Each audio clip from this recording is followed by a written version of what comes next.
Well, welcome. Here we are in the middle of the silly season.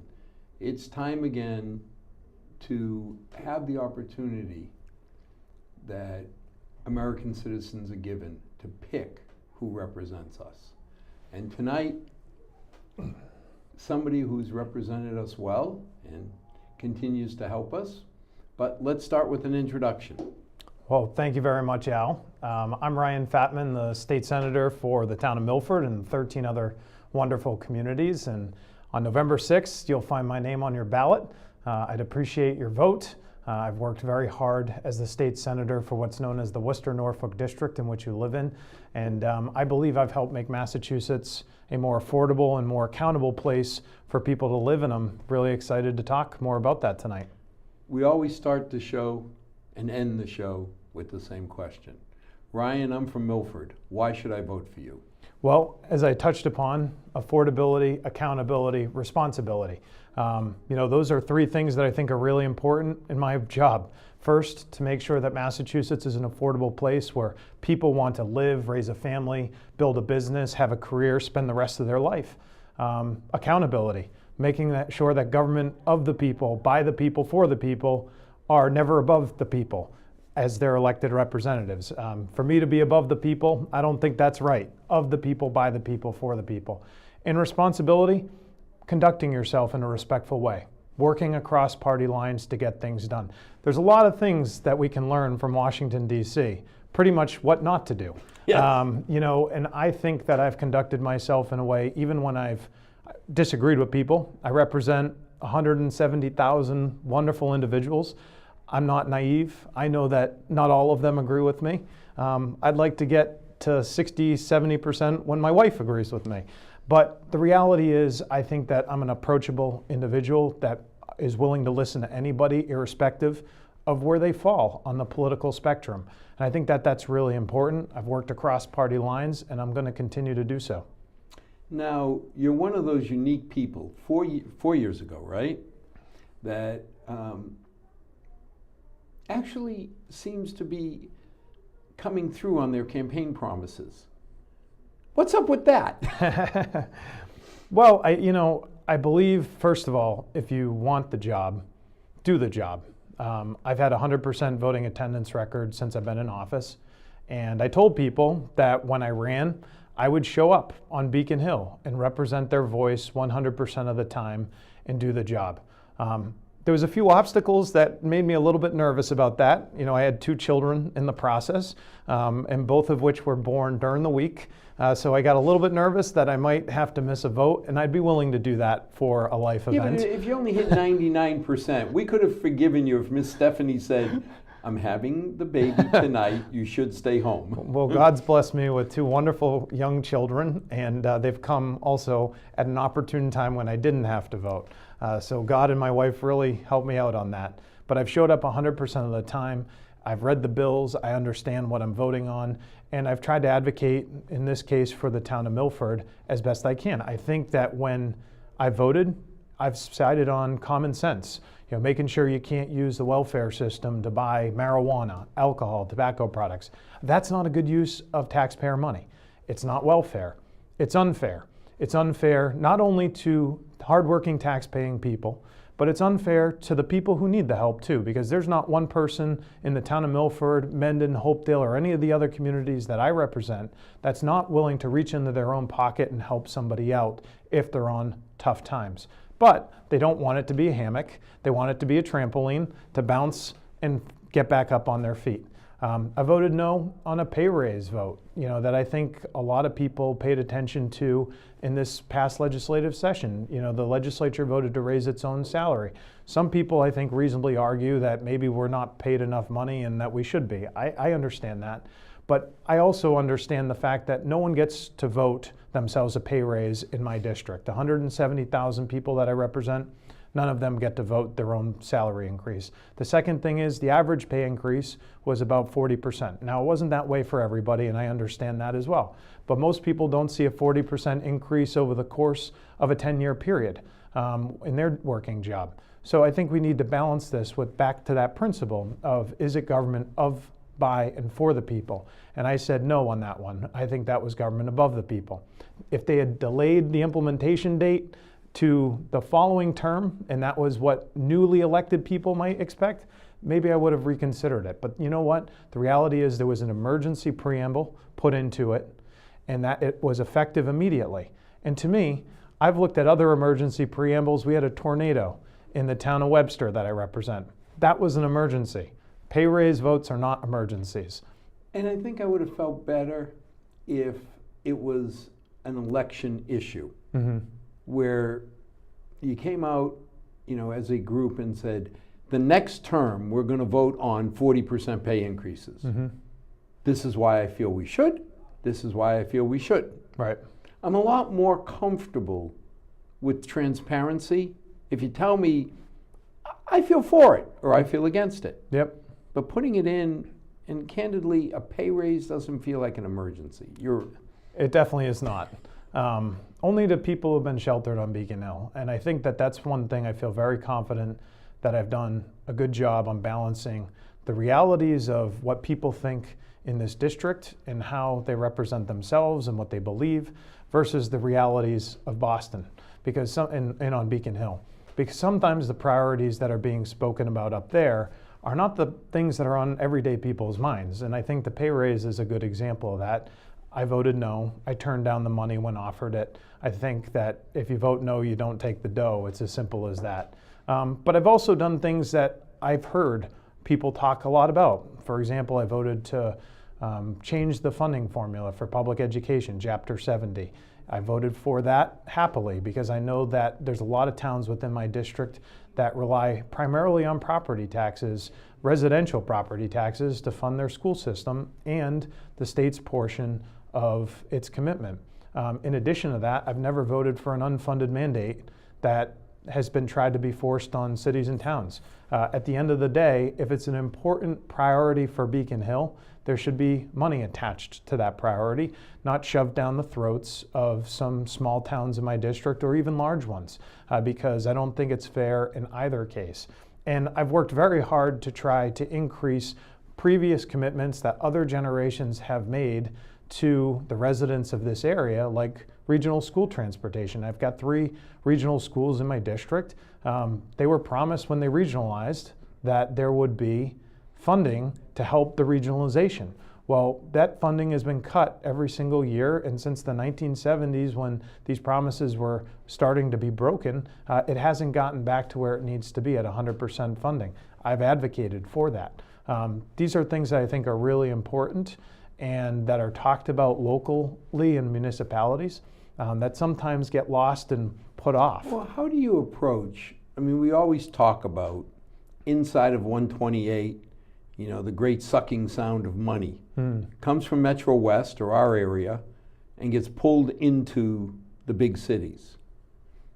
They've got the votes. Yeah. How do you first approach the fact that you're one of, is it 6 Republican senators? 7. 7, Yeah. Okay, they've made progress. Yes. I remember the first time I went up and saw the board, and I said, who are those people? Are they in timeout? And I heard, no, those are the Republicans. But here we go again, looking at new taxes, and we'll talk about that, but it always seems that the money goes into the big cities, like Chapter 70. Milford gets 47 cents on the dollar. Not the highest, when I see some of the cities getting 70 and greater cents on the dollar. Yeah. How do you fight that trend, Ryan? Well, I think working bipartisanly is answer number 1. You have to work across party lines. As you just indicated, we have 7 out of 40 senators who are Republican. I don't look at any individual senator with a letter before their name. I look at them as Julian Sear, somebody I worked with on some local legislation, or Mike Moore, somebody from Millbury who I've worked with on public safety legislation. They're both Democrats, but I don't look at them that way. I look at them just like I look at myself, a human being who wants to make a difference and try to be a positive force in people's life. Second, I think you have to take the stories of individuals and elected leaders here up to Beacon Hill.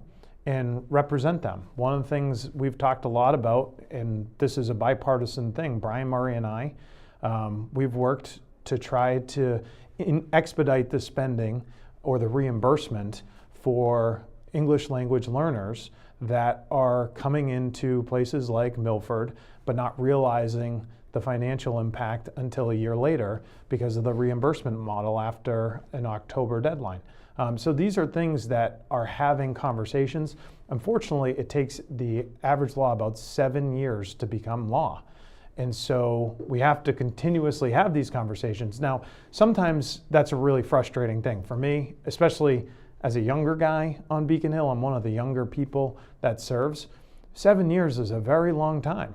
And it makes me want to pull my hair out. But I also have seen things happen very quickly with no regard for the impact, and that has been very negative. And one example of that was actually when I was in the House of Representatives.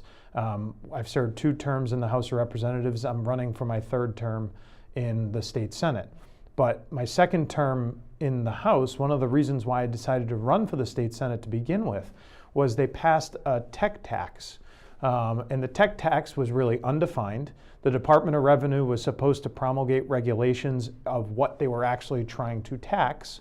And if you didn't have that in place by July 1st, you could be penalized and actually be in violation of the law. Now you are attacking a specific industry. but one that drives our economy. Exactly. And I think of the biotech side. I mean, I have a jaundiced view, full disclosure, that's my life. Yep. But the med device industry too, big export group that helps our economy, and we're going to go and attack them. Yeah. And I never understood. And so this is an example of a bad law that was passed within a matter of weeks, that was then within a matter of months repealed, because the industry came back and said exactly what you just said. This is going to be so impactful in a negative way that businesses, jobs are going to leave our state. And at the same time, they implemented a tax that was tied to inflation for the gas tax and just kept going up and up and up. And voters, I think, rightfully tried to put that on the ballot, and they repealed it. That's something else that I campaigned on. Well, I remember a huge roar of support from North Carolina when we passed the tech tax. Yep. They were they were ecstatic over how much business they were going to get. Right. Of companies saying, okay, you don't want us here? And it wasn't even just the money, it was the attitude that it portrayed, saying, okay, we don't want your kind of business here. Exactly. Yeah, and that's not right. I've worked really hard on the local level to try to improve economic conditions. You know, a lot of people have come looking for Mass Works grants, which helps fund infrastructure. And those infrastructure improvements hopefully lead to more jobs in our state. In our area, well, just alone, Massachusetts in the last 4 years has added about 150,000 jobs to our economy, a net gain. That's a really positive development. It's one of the reasons why U.S. News and World Report had ranked Massachusetts a year ago the #1 state in the country, and I think now we're down to number 5. I mean, it's pretty hard to maintain your first status, but still to be in the top even 10, I think is really a good thing. But if you think about it locally, there's been, in private investment and things that I've been involved with, $108 million private investment. For example, Consigli Construction, they expanded. They added a $5.5 million facility and added 50 new jobs to this area. DC Bates, they had an investment over in the town of Mendon. They're creating 27 new jobs. IPG Photonics in the town of Oxford, they're building a 170,000 square foot facility. They're adding 400 new jobs to the economy locally here in the Blackstone Valley. There's a heating company in Southbridge. They had a $2.2 million investment, and they're adding 46 jobs to their expansion. These are really positive developments for the Blackstone Valley extended area. And I've been at the table at every single one of them. In some instances, bringing Secretary of Economic Development and Housing, Jay Ash, to the district to hear and listen about these projects to figure out how the Commonwealth of Massachusetts can support them, because these are real jobs that have faces behind the facts and figures that I've outlined. And they're not cheap jobs either. It's not like when people say, well, these are low-paying, unattractive positions. Exactly. And Prime Metals is another example in the town of Sutton. A $28 million investment in the town of Sutton. Town of Sutton reached out to them over in, I believe it was Northborough. They were looking to expand. We went to them and said, hey, we would help you. We'd love to have you in the town of Sutton. They brought 250 jobs, some of which previously existed, but about 30 of which were brand new. But none of them went to North Carolina. None of them went to North Carolina. They came right here to the Worcester-Norfolk district. And I have tried to be very, very business friendly, amenable to reaching out to businesses and trying to attract them, because in our area, that's really the future. The high-tech industry, the photonics, lasers, advanced manufacturing, that's what you see growing here. And I think it's a really positive development. It's not just good for the people and for the economy, but also for local governments, because you're adding to the property tax base with not as much downside as there is upside for sure. And it's good for the families. Yes. I was tickled pink when my ungrateful offspring number 2 got a job doing PR for the biotech industry in the area. Yep. Now, it would have been better if she was at the center of the universe, but even living in the North End, yep, it kept her close. Mm-hmm. If we didn't have a biotech presence the way we do, she may have gone to the valley, and I end up having to travel 2,611 miles to visit her. Yeah.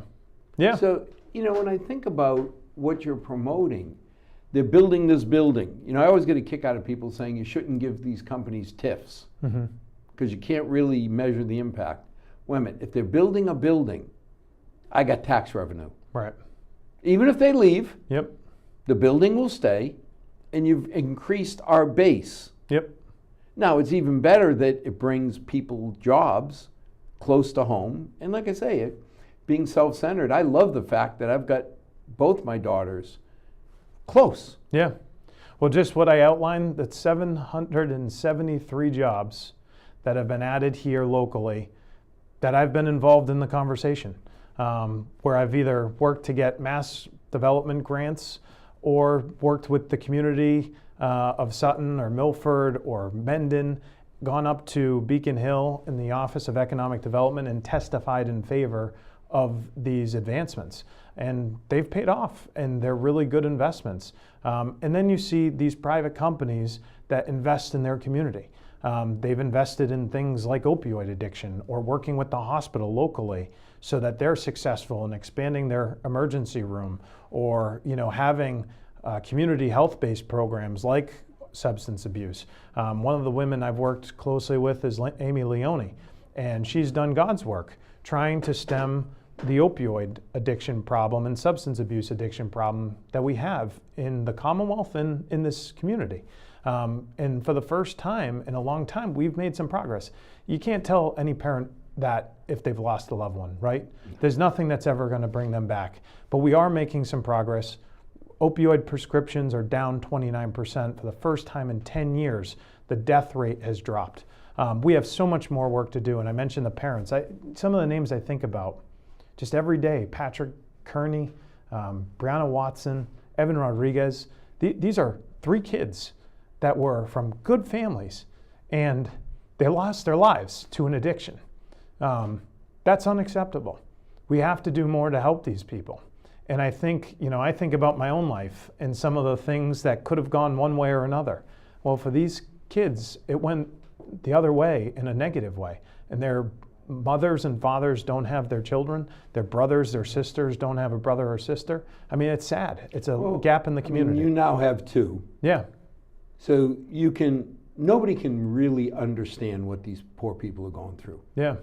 If somebody took away your daughter or, your son, I can't think of a worse thought. I mean, Yeah. I just shiver even thinking about that scenario. But, you know, when we grew up, and I'm a little older than you by a few decades, the heroin user was a sketchy guy, and it's horrible to be sexist that way, but you thought of a sketchy guy in the back alleys of Boston, Yeah.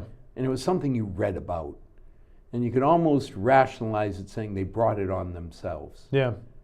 And now you're giving me names of people that were sports athletes, Yep. that their only real bad decision was cutting right instead of left and hurting their knee, and then getting treatment for it, Yep. and then not being able to recover from the treatment. Exactly. And I'm trying to do my part as a legislator to combat these issues. Voted for the CARE Act, which is one of the reasons why prescriptions that were being dealt out have decreased by almost 30%. Doctors could just write the script, and you could have unlimited refills in some young Joe instances. Kennedy came on and said he had an argument with a physician. Yeah.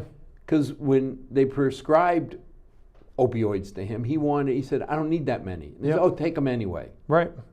Yeah. I mean, and that's one of the things that makes the problem persist, because then those pills, when they're sitting in the kitchen cabinet, and maybe a teenager, mom and dad needed them for surgery or whatever, they're sitting there in the cabinet and they have a pain and they self-medicate. And then all of a sudden a self-medicating issue becomes a heroin addiction. It's a long jump, but it does happen.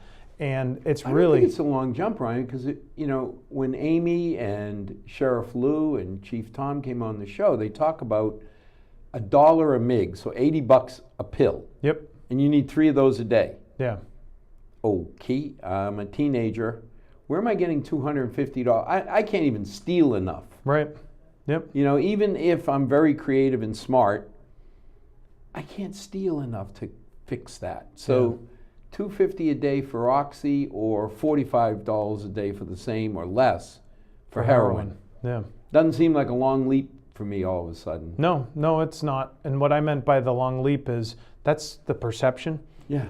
But it really isn't, and it happens. And that's why I mentioned the 3 individuals, who sadly aren't with us anymore. So I voted for the CARE Act. I've worked locally, first with John Fernandez, the former state rep, now with Brian Murray, working in a bipartisan way to get funding to Amy to try to intervene in some of these programs with JAG or hospital programs. We've collectively over the last 4 years gotten about $200,000 to address opioid and substance abuse for Hopedale, Mendon, and Milford. And some of the extended communities, of course, Bellingham, because there's kids in those communities that are also impacted. But these are really good things. And lastly, trying to come down, you mentioned the people and the stereotypes previously. The bad guys are the dealers. Yeah. And getting after the dealers and treating them like they should be treated is something our laws should reflect. And we've made advancements there, voted for increased penalties for fentanyl and carfentanil dealers so that they go to jail for a lot longer than they were previously. Those are really important steps in the right direction.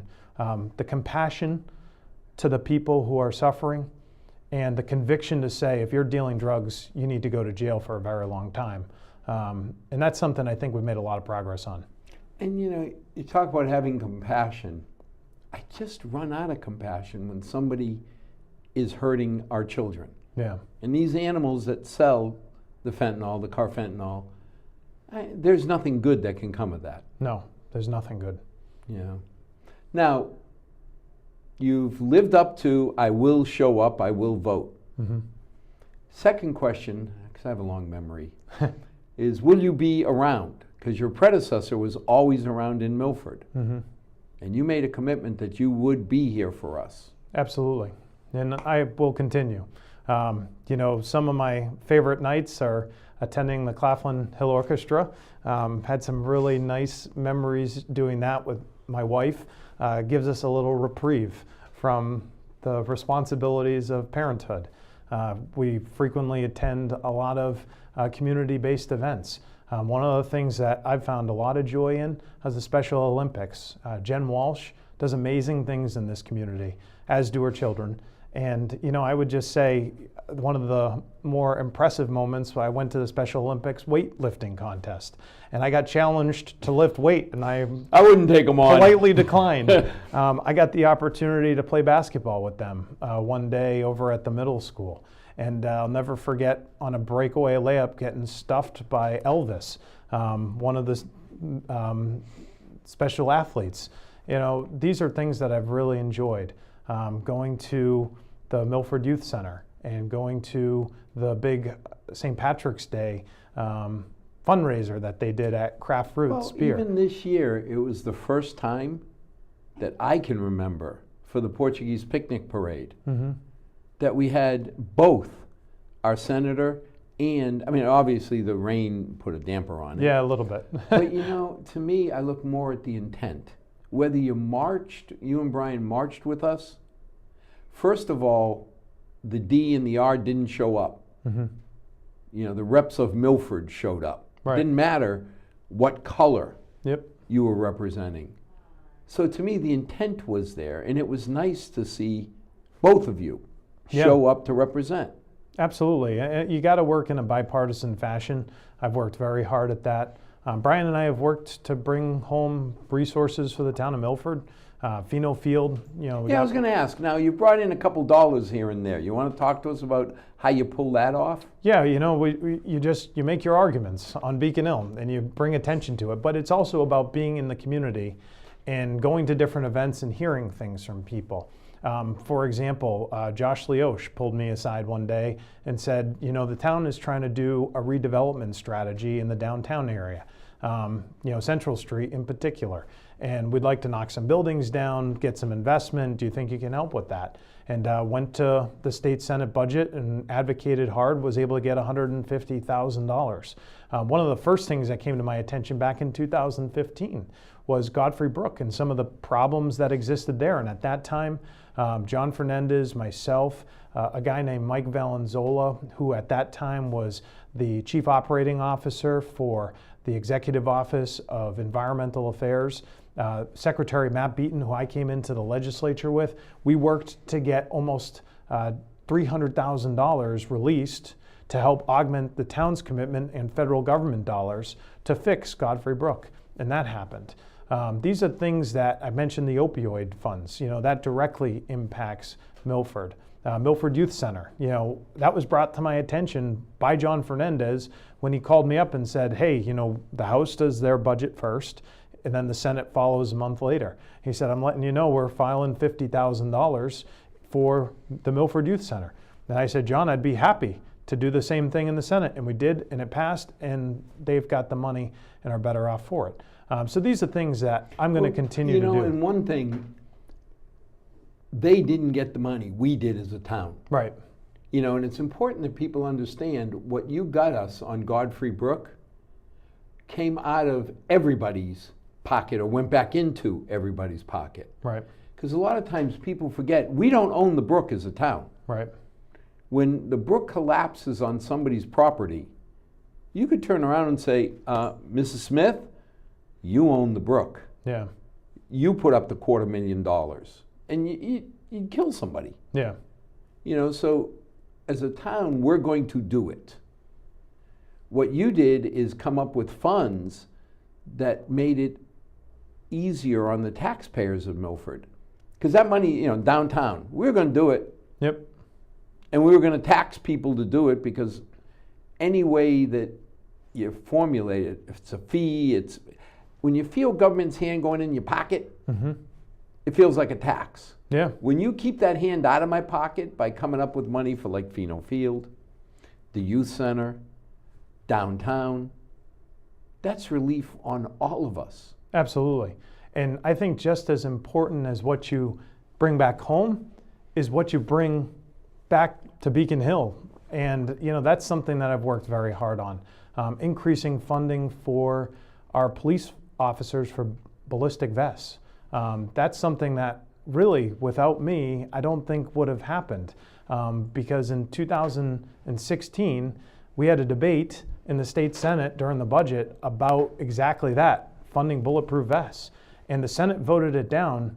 it wasn't along party lines, but I would say it was along leadership lines.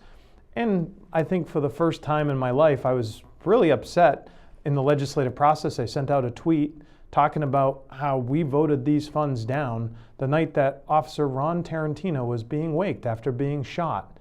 And that was unacceptable to me. And we had a meeting shortly after that, and we went for reconsideration, and it passed 39-1. And I mean, Ryan, it seemed, I hate to say it, but when I heard you're leading this charge, I think the technical term is, wait a minute, who's going to vote against a man or a woman, officer, standing in front of a bullet and us trying to decrease the odds on them paying a price that we don't want to think about? Yeah, absolutely. It's like, do you love your mother? And who's going to say no?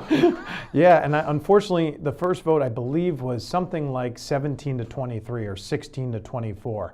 And I got up there, and I was very upset because when I mean, my brother's military, used to be an MP, military police, then went into aviation.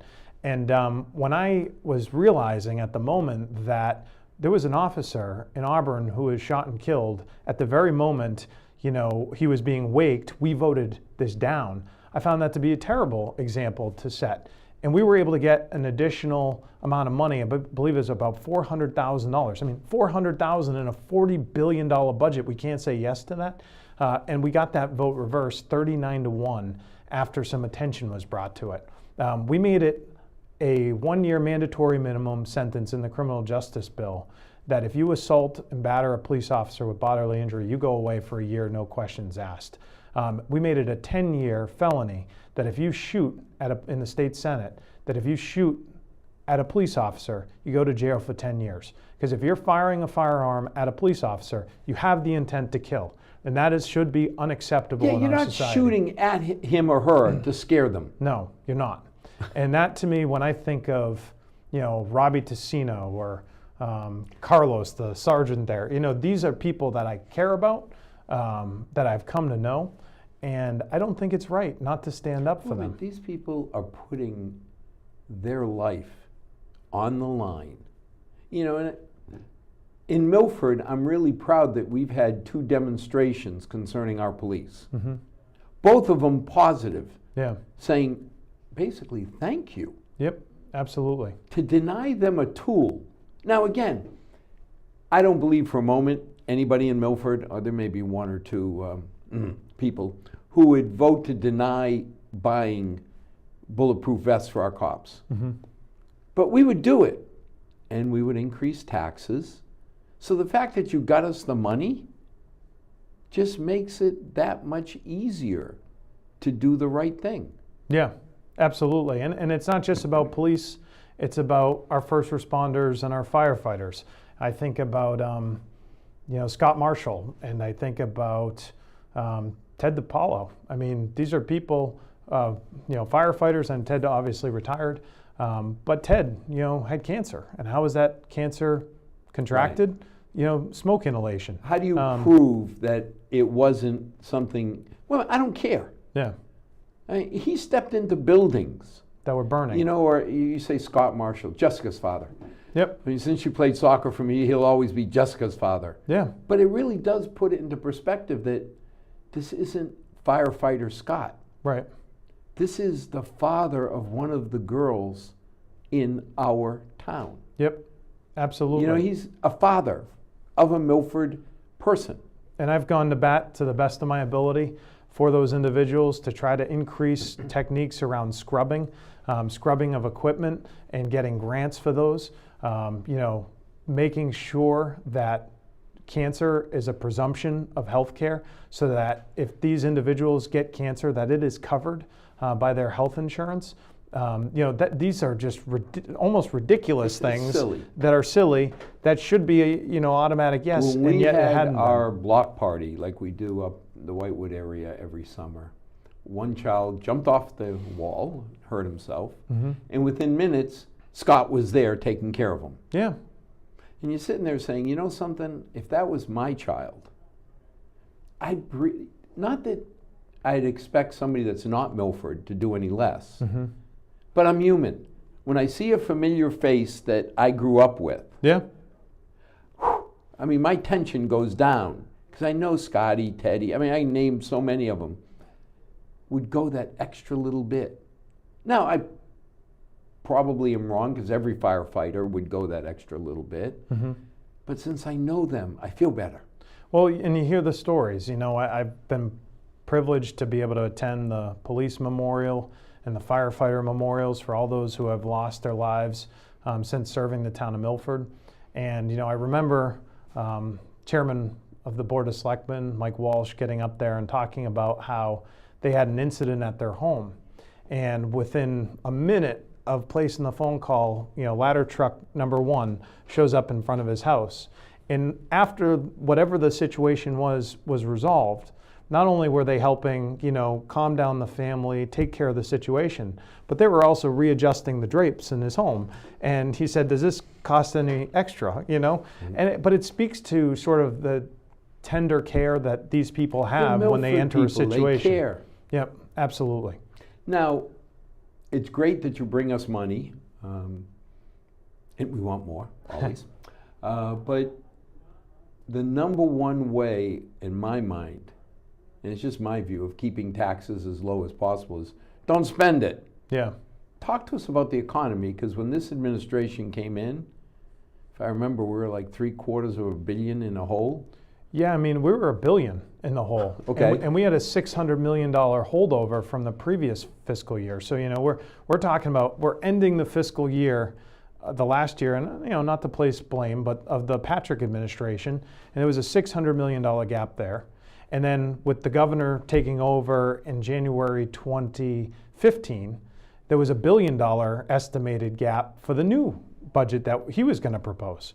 And so, number one, he closed those gaps with good government reforms, which I'll get into in a minute, and didn't raise taxes, you know, didn't raise broad-based fees, and then gave me an opportunity to vote for a balanced budget that over the course of, let's just talk about 4 years, that has made an investment in education, an additional $500 million in education, the highest the Commonwealth has ever seen in its history. $600 million put into the rainy day fund so that, you know, we're not just spending, we're putting some money away for when the economy is not as good as it is right now, and saved $450 million with simple reforms to the MBTA, which is something that a lot of people rely upon to get to work. And of course, there's more work to do. You know, I've taken the MBTA to work over the course of the last 4 years on occasion, and sometimes things haven't gone well. But the fact that we were able to save $450 million on an agency that we've been subsidizing as taxpayers for the last 10 years is pretty significant. I mean, 87 million here, 120 million there. It was escalating and escalating. We built buses that couldn't fit into the docking bay. 70 buses couldn't fit into the docking bay. We had 700 unused cell phones in a room that was just sitting there, and taxpayers were paying for the plans. I mean, this is crazy, They couldn't figure out that 700 people don't need cell phones because they've left them in a room? It gets even better. I mean, it had been 20 years since the MBTA went back to their vendors and said, would you reprice this? I mean, these are common occurrences that any business undertakes pretty much on an annual basis. And at the MBTA, it hadn't been done in almost 20 years. I mean, these are great improvements heading in the right direction. 150,000 jobs that have been created, the lowest unemployment rate in over 20 years, the most amount of people ever working in the labor force in Massachusetts. Welfare has been decreased by, recipients by 25%. This is a state that is, for the most part, heading in the right direction. I've been happy to join with the governor and his administration, trying to make these improvements, voting for the MBTA reforms, making sure that 700 cell phones are not locked in a closet and taxpayers are paying for them. Talk about welfare. I had a hard time when people were fighting the fact that, okay, if somebody's on welfare and we're helping out, mm-hmm. you know, be a good Christian, and when people are down, you want to help out. But letting them spend it on pot and booze? Yeah.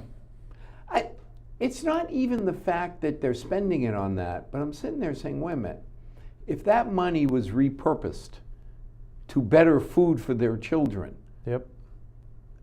how does anybody fight you when you say we ought to limit what people spend my tax money on?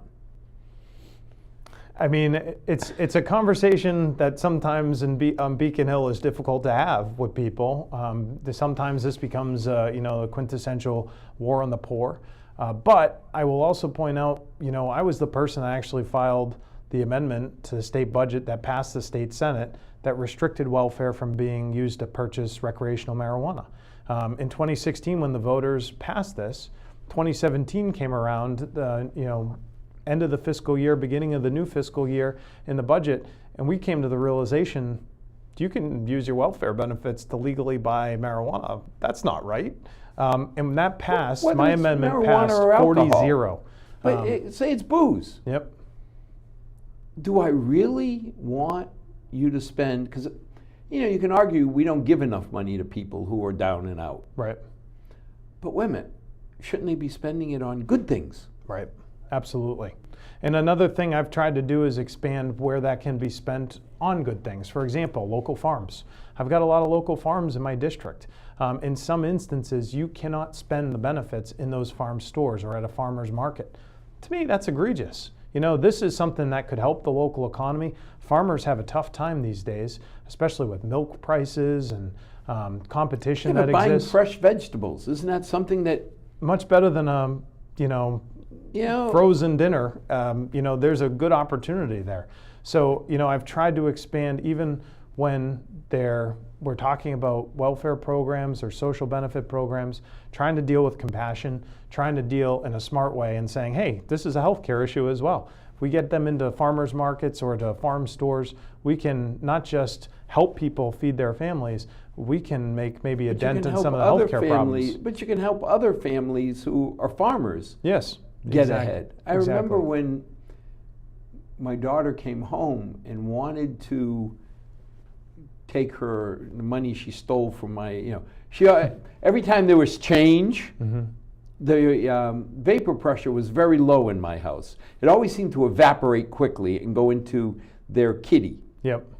But then when they told me the idea was, instead of just giving a meal, the organization that they were donating to provided a turkey, provided food so people could have a Thanksgiving dinner at home. Yep. It sounds corny, but to me, that was all about America.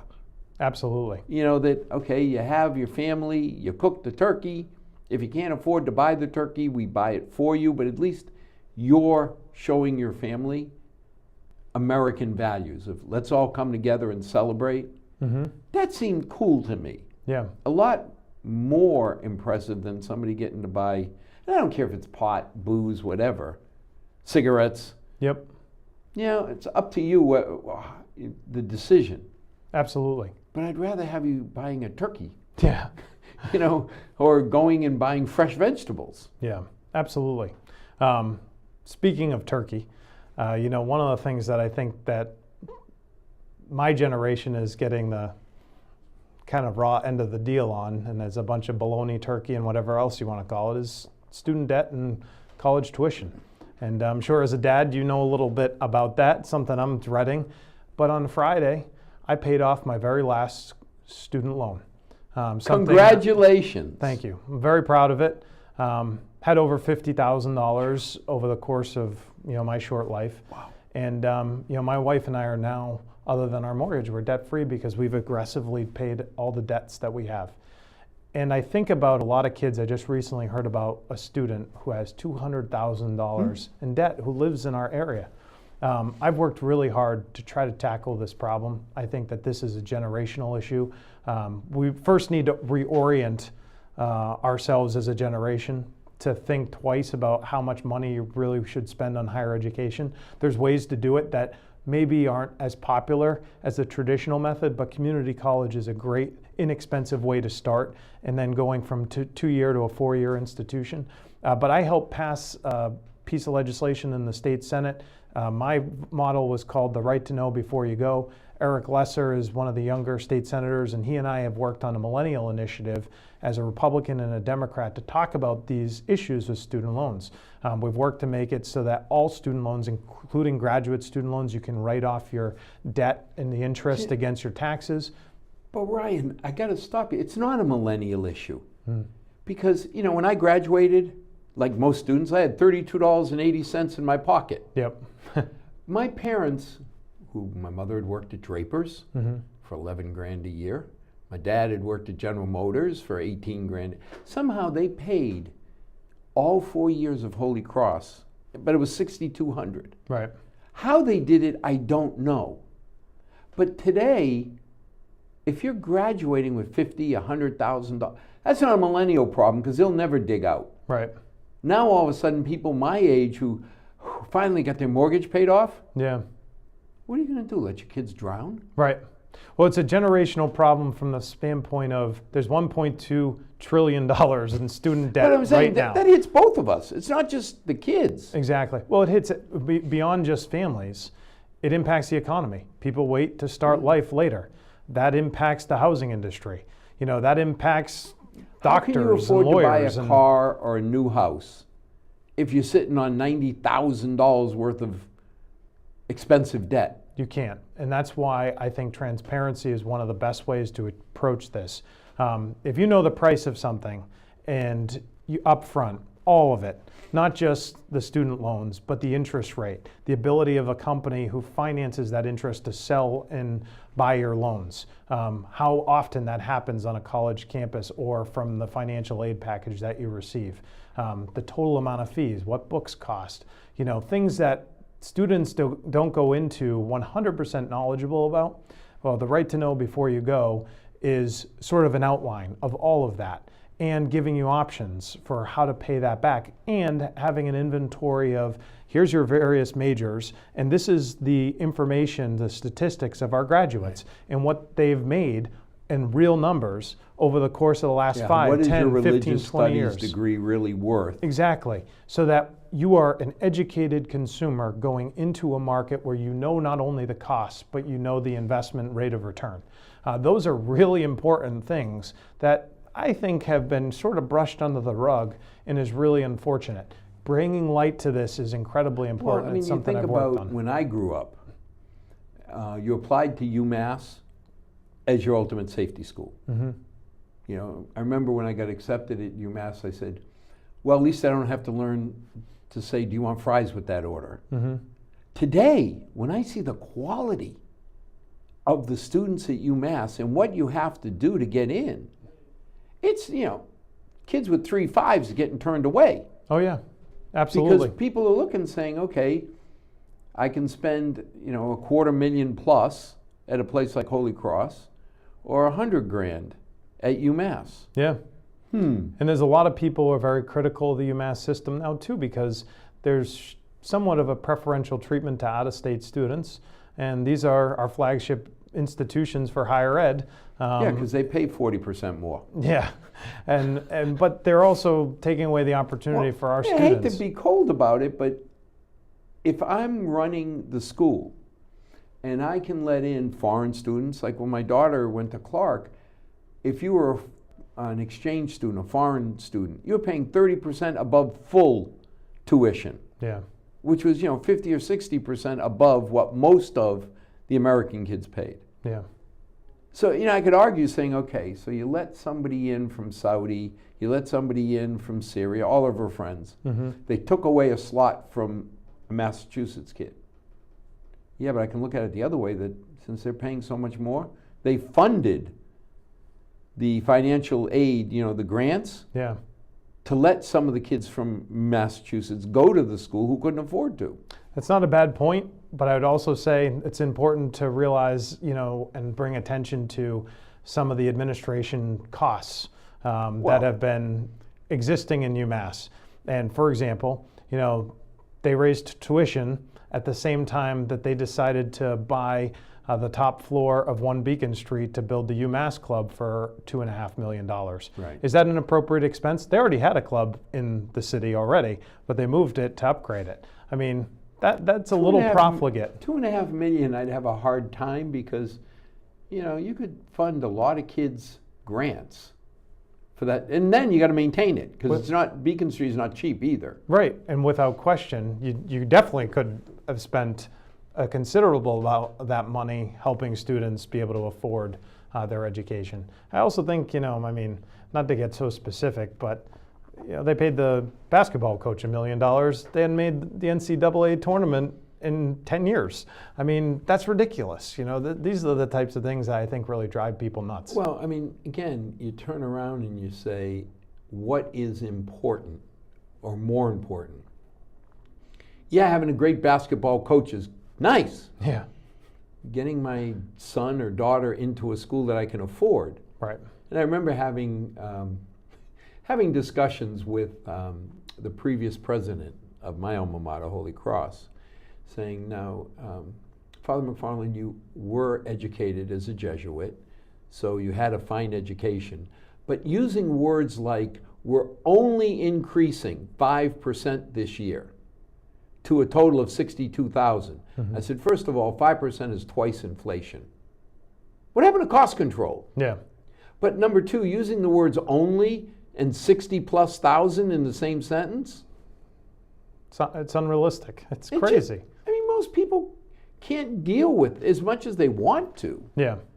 And we shouldn't be living in, I think, a community where really you have to be of the top echelon in the income to be able to go to the best schools. There's a lot of bright kids out there that come from maybe not so affluent backgrounds, and I think maybe you don't have to go up twice inflation. And if it was 1 year, yeah, okay.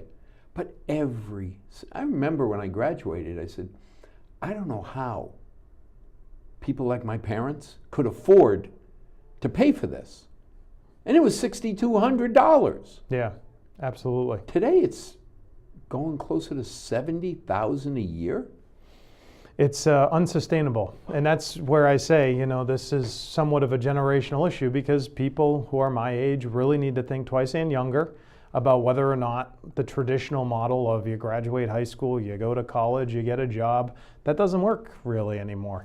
You need to think twice about the investment. I think the best way to do that is transparency, making the best decisions. I've worked to try to get financial literacy integrated into our curriculum for high schools so that kids know how to balance a checkbook, pay for college, finance a mortgage, get a loan for a car if they go into the workforce right away. They're going to need transportation.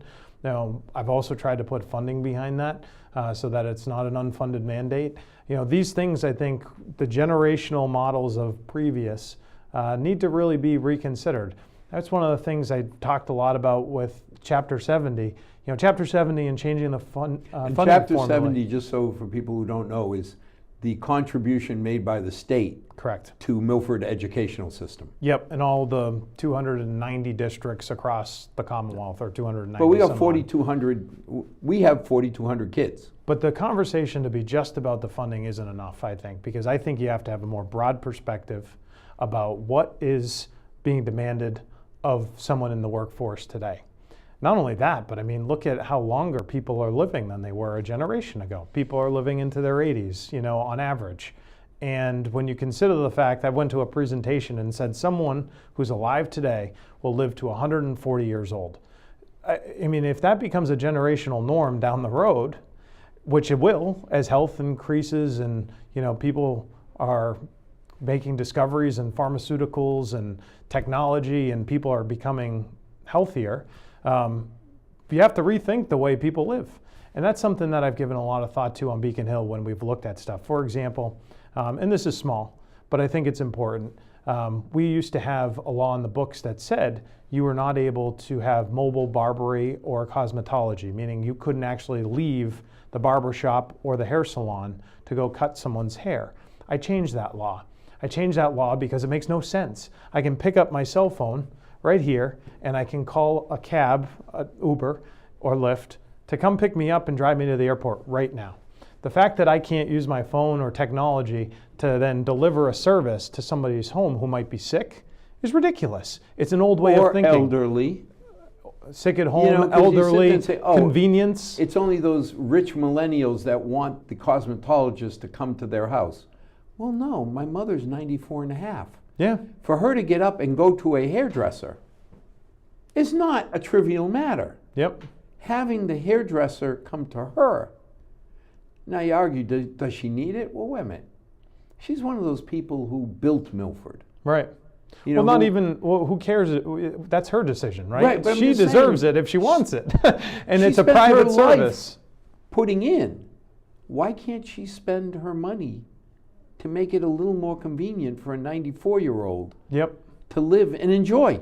So I've tried to promote freedom and opportunity in the economy, and this is one of the ways that I've tried to help with that. It came to my attention because I was sitting getting my hair cut in my own shop, same place I've gone my entire life, and an older woman came in and said, you know, I'd love you to come cut my husband's hair.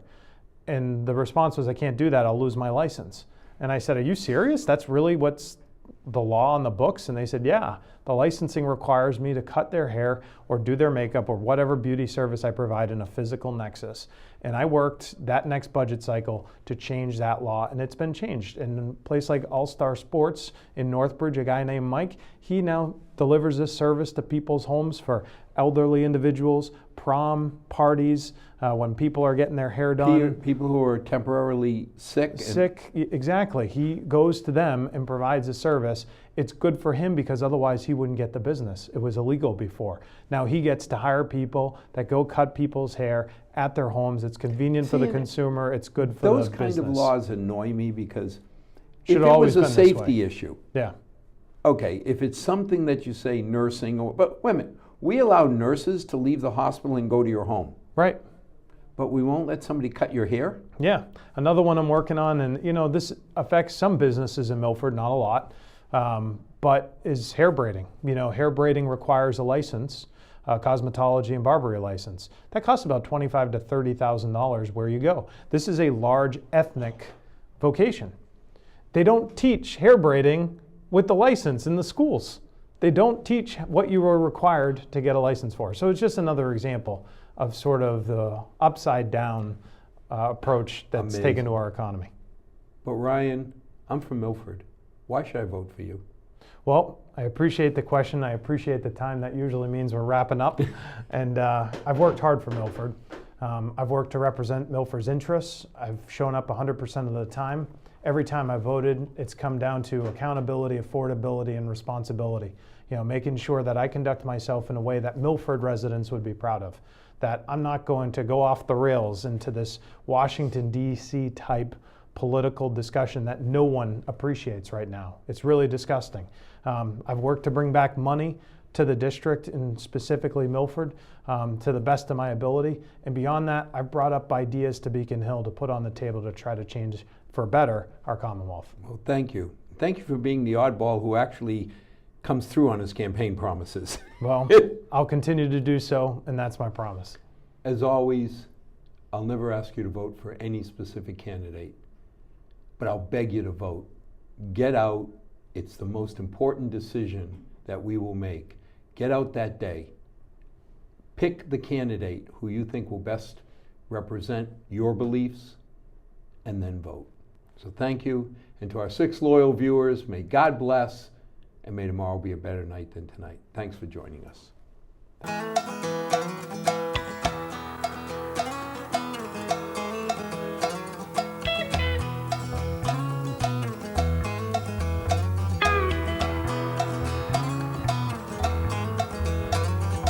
Not too long since I've been home.